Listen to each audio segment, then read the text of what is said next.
Assalamualaikum warahmatullahi wabarakatuh. Semangat pagi untuk peserta didik SMK Negeri 3 Salatiga. Kali ini kita akan mempelajari tentang masuknya Hindu Buddha di Indonesia, tapi kita akan ringkas menjadi masuknya kerajaan masuknya kerajaan Hindu Buddha di Indonesia. Mohon maaf. Kita akan mempelajari kerajaan Hindu Buddha dahulu. Yang pertama adalah Kerajaan Kutai. Kerajaan Kutai berada di Kalimantan Timur, yakni di dekat Sungai Mahakam. Di situ ada Raja Kudungga, kemudian digantikan oleh Aswawarman, dan kemudian akan mencapai puncak kejayaannya di waktu Raja Mulawarman. Dikatakan di sini peninggalan dari kerajaan Kutai sendiri itu Zupa. Jika kalian paham tentang itu dulu konsepnya, maka kalian akan mudah menyaring kenapa waktu itu kita harus mempelajari tentang Hindu Ibu gitu. Karena di situ dulu adalah bagaimana kita bisa melihat kenapa pada waktu itu rajanya itu menganut agama Hindu, dan otomatis rakyatnya akan menganut agama Hindu juga, karena mereka juga terkadang menganggap raja itu adalah dewa mereka, seperti itu. Karena pada waktu Mulawarman dia bisa bekerja sama dengan para kaum Brahmana pada waktu seperti itu. Kemudian yang selanjutnya adalah adanya prasasti pada waktu itu tertuliskan dalam bentuk yupa itu sendiri. Kemudian yupa itu sendiri itu disebut pada waktu tertuliskan nama Mulawarman yang bersedekah 20 ekor sapi, atau kalau dulu itu disebut 20.000 ekor lembu kepada kaum Brahmana. Kaum Brahmana itu disebut sebagai waktu itu pendeta atau kaum yang suci, disucikan, yang memberi satu pencerahan agama pada waktu itu atau kepercayaan. Itu sumber sejarahnya seperti itu. Jadi ada 7 buah yupa yang ditemukan oleh para ahli pada waktu kerajaan Kutai. Kemudian lanjut, ada mengenai kerajaan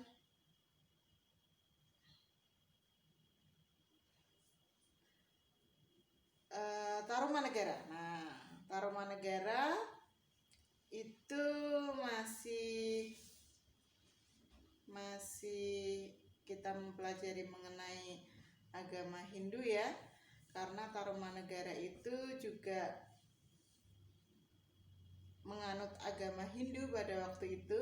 Rajanya sendiri adalah Raja Purnawarman.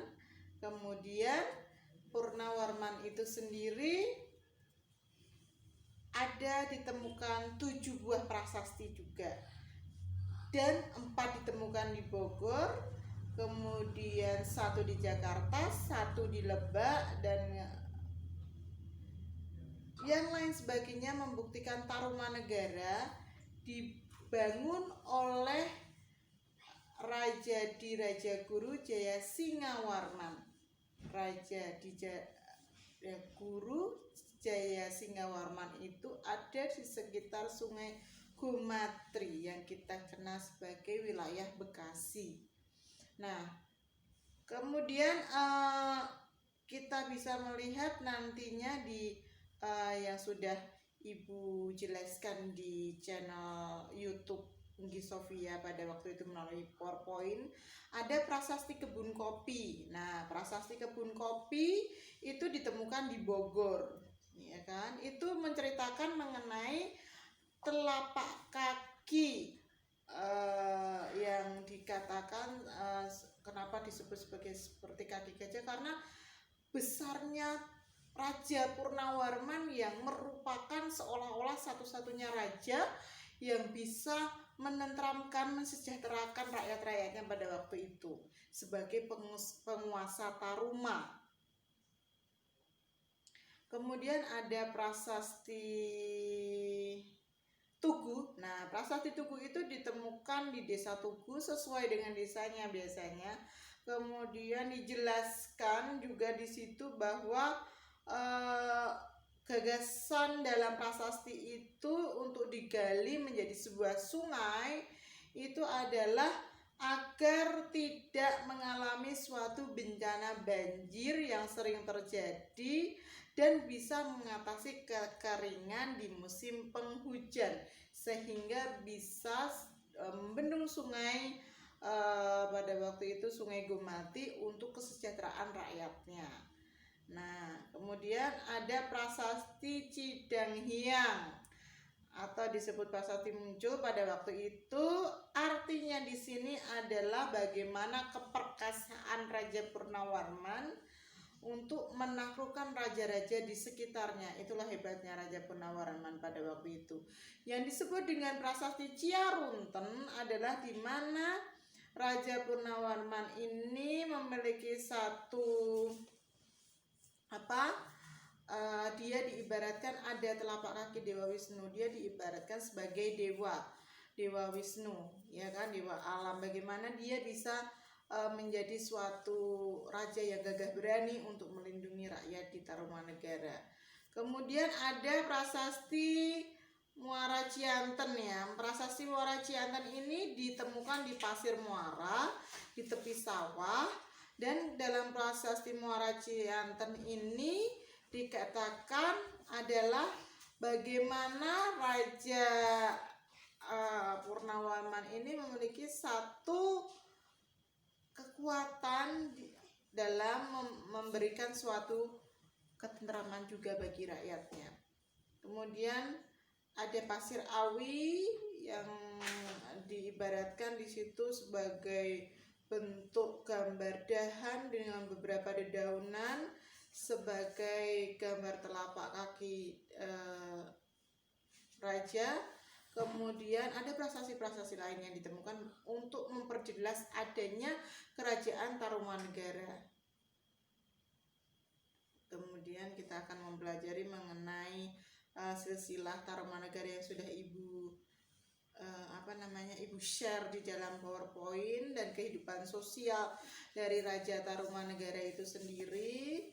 Kemudian ada beberapa budaya dari kerajaan Tarumanegara itu sendiri, dan selain itu prasasti-prasasti yang ada dan kehidupan sosial dan ekonomi sebagai penunjang dari Tarumanegara itu memberikan satu komitmen bahwa ternyata begitu besar pengaruh dari Purnawarman, karena yang terjadi di kerajaan Tarumanegara ini masih dijelaskan adanya pengaruh besar dari Purnawarman itu sendiri. Kemudian saya contohkan sebagai kerajaan Buddha itu ada Sriwijaya, kemudian ada Majapahit, yang kita tahu bahwa banyak sekali cerita dari Hayam Wuruk yang naik tahta pada umur muda, dan kemudian ada Patih Gajah Mada, dan adanya suatu kerajaan-kerajaan yang muncul setelah itu karena Majapahit itu runtuh ketika masuknya Islam di Indonesia. Nah, setelah kita mempelajari Hindu Buddha dari satu tradisi lisan yang kita peroleh nantinya, kita akan segera masuk ke dalam suatu pembelajaran Islam di Indonesia. Nah, nanti kalian akan lebih bisa mempelajari itu. Sekian kita mempelajari kerajaan Hindu Buddha. Akan lebih Ibu jelaskan di dalam satu teori materi yang sudah Ibu upload. Terima kasih. Assalamualaikum warahmatullahi wabarakatuh.